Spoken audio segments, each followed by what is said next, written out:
Turner co-hosting with us today. Thank you so much for being here. Well, thanks for having me.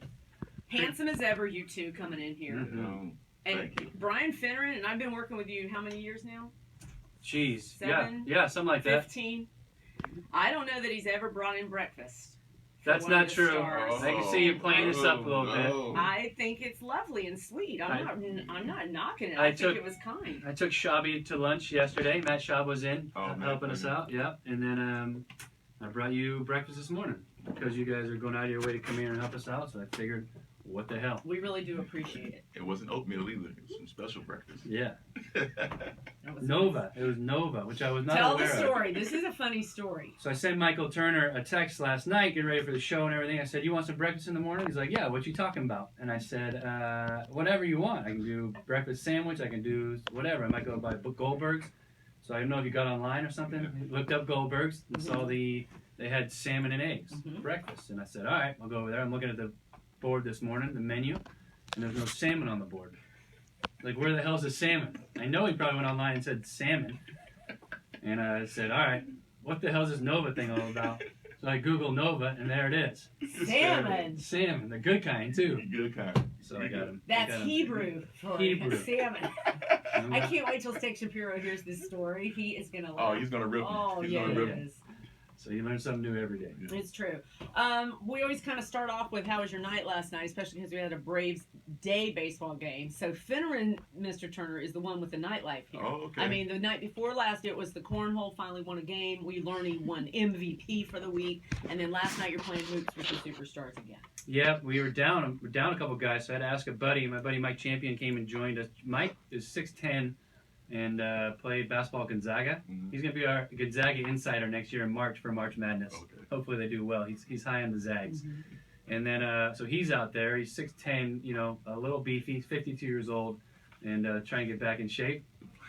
We got exactly. That's tough, man. You're right. I'm 40 and I'm hurting this morning.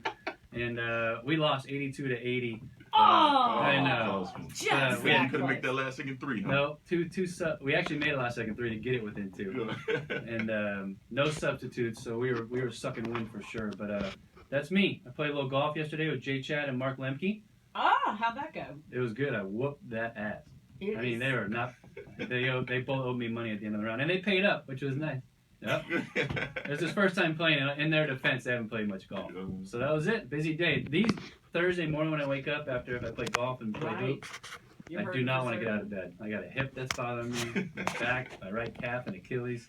No training room here, huh? No training room here. I need a cold tub. Big time. So you're watching the show, Suits? That's what you did last night? Yeah, that's what I did last night. I watched TV, man. I don't have the nightlife like you, Yeah. I'm trying to find a little softball team. All right, I got one. You got one? Yeah, right over by your place at George Pierce Park. Okay, we can do that too. Play some softball a little bit. We'll be looking for a guy too because a lot of the guys will work for the Falcons. Yeah. A couple of the trainers and equipment guys, and they're going to get busy here in the next week or so. Okay. So what you're saying is he now off the market as a softball player, or else the listeners might want to solicit. Can you imagine? We just drafted Michael Turner for our softball team. They might lose their mind. He got me with the Nova. So. He did. That's true. We got to see Michael swing a bat first. It'll be a tryout before we put him on the team. Wow, look what happened. Look at you, man.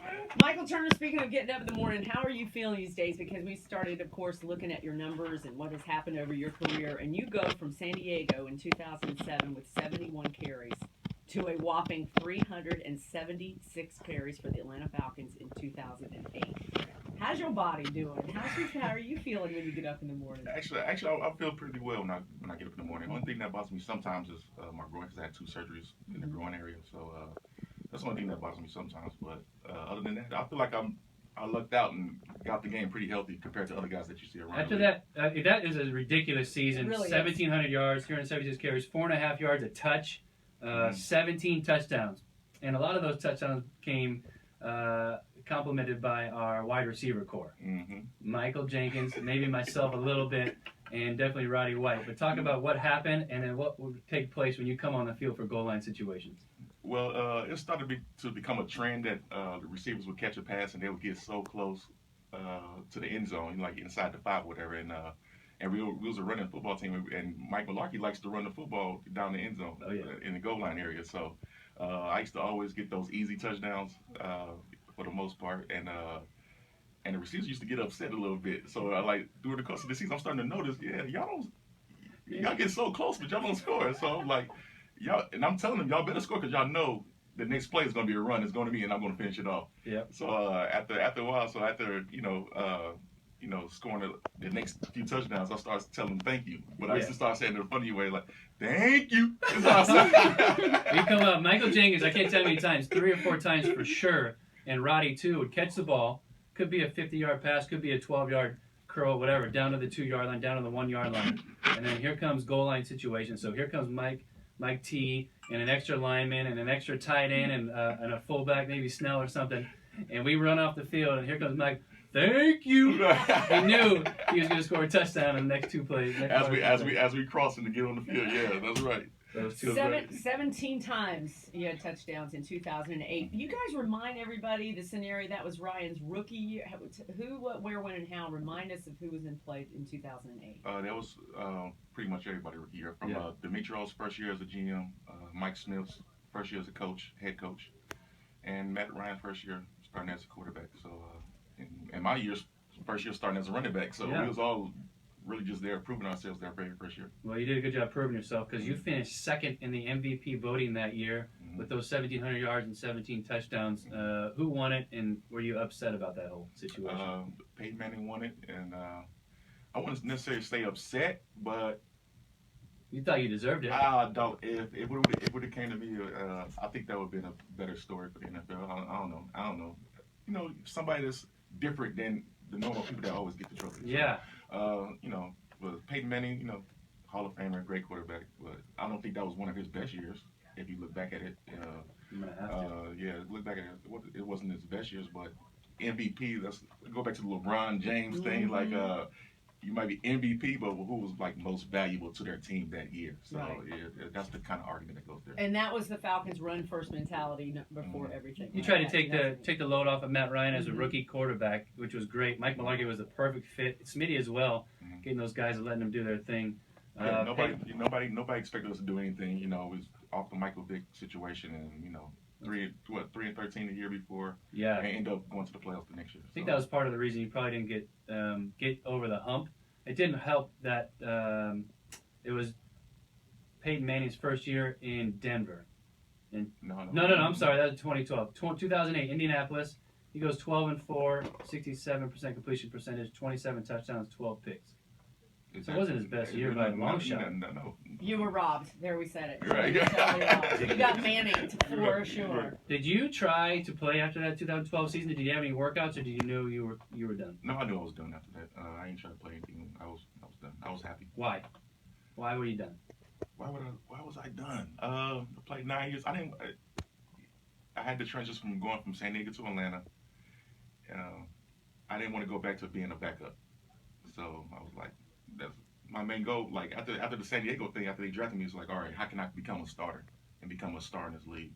And then after that, I was like, I'm not going to just hang on and just to play, just to be playing. I was like, I accomplished what I wanted to accomplish, other than not win the Super Bowl. But personal goals, I did what I wanted to do. That is so refreshing to hear an athlete walk away on his own terms and go to bed at night perfectly fine with that. Yeah. You're fine with that decision. I'm definitely fine with that decision. I end up in Buffalo or Jacksonville or somewhere. Jacksonville would have found that's Florida. I guess I can. I guess I can live with that a little bit. But you never know where you'll end up. And I didn't want to go into that situation. I loved Atlanta. I didn't want to go anywhere else. I love being here. So did agent or friends or loved ones try to talk you into playing one more year or anything like that, or just kind of everything was good? Yeah, I'll tell you what. My oldest brother took it the hardest. He's like, Mike, you can't be done, man. Go to New England. He kept talking. Go to New England. Go. New